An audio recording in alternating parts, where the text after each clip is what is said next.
Hi, today ay tuturo ko sa iyo kung paano nga ba i-monitor ang iyong inventory items sa merchant tree. Sa merchant tree, makikita mo ang real-time status ng inventory gamit ang iba't ibang metrics at features. So dahil dito, naiwasan natin yung out of stock situations, naiwasan natin yung overstocks, yung waste, at mas mabilis natin matukoy kung kailan kailangan mag-restock. Accurate din yung inventory evaluation at reports mo at mas madaling i-manage yung stock per location at i-track yung usage ng recipes at catalog. Okay, gawa tayo ng senaryo. Halimbawa, sa One Cafe, tignan natin paano i-monitor ang cups, lids at straws, paano maiwasan ma-over at out of stock, at tignan natin yung iba pang features paano natin ma-manage ng ayos ang ating inventory. Tara, simulan na natin. Okay, punta tayo sa inventory, tapos inventory items. So ito, makikita mo lahat ng inventory items mo dito. So dito sa taas, makikita mo ang ating mga widgets. Meron ditong out of stock. Pag kinlik mo yan, so yan, lalabas lahat ng out of stock mo dito. Expiring naman, so yan. 60 days remaining, lalabas na yung mga expiring na mga products mo dito o inventory items. Low stock. So low stock natin, 400 ml yung on hand natin kasi mababa na siya dito sa reorder level. Value naman, pag kinlik mo yan, dadalhin tayo dito sa inventory valuation. So makikita mo rito yung total na value ng lahat ng inventory items mo. Then makikita mo dito, andito yung ating inventory item name, status. Ang status niyan ay in stock, low stock, out of stock, expiring. On hand naman, so makita mo meron tayong tooltip dito. Total physical stock yung on hand. Committed, yan, quantity reserved by confirm and pack sales orders. So kapag gumamit ka ng sales orders, tapos committed nilagay mo, lalabas siya dito. Available naman, on hand minus committed. So sa sales orders, kapag gumawa ka ng status na committed, halimbawa 50, kinumit mo. So mangyari niyan, 50 minus 100, ang available mo ay 50 pieces na lang. Incoming naman, stock expected from confirmed purchase orders. So kapag nag-PO ka, tapos hindi pa nare-receive, confirm pa lang yung status niya, so malalagay siya dito. So mangyari, maiwasan mo yung overstocking.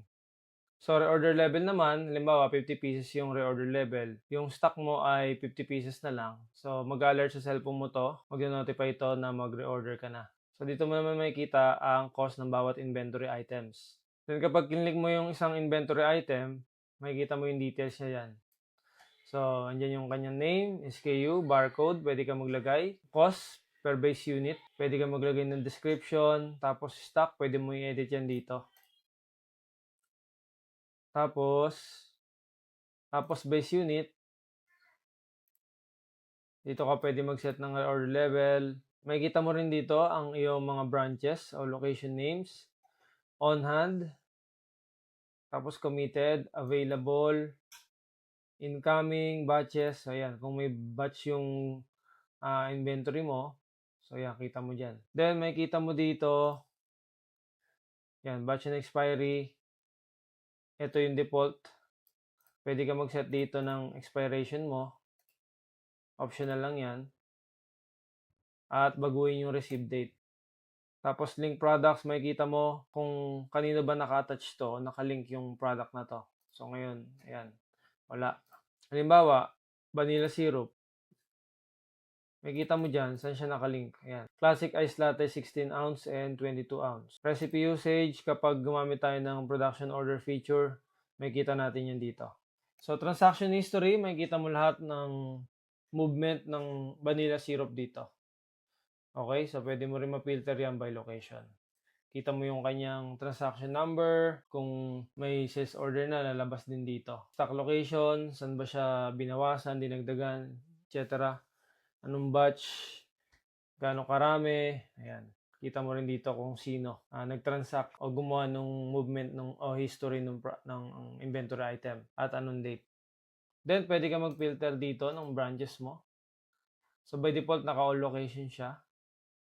So makikita mo, ba't ganun? Ba't parang sobra-sobra yung aking stock? Kasi naka-filter siya ng all location. So kailangan filterin mo yung ibang mga branches mo. Okay, then pwede ka rin dito mag-export. Makikita mo rin ang ating mga overview video dito. Pwede kang mag-search ng relief. Yan, cup. Dito, pwede kang gumawa ng bago nating inventory item. So guys, ganun lang kadali i-monitor ang inventory items.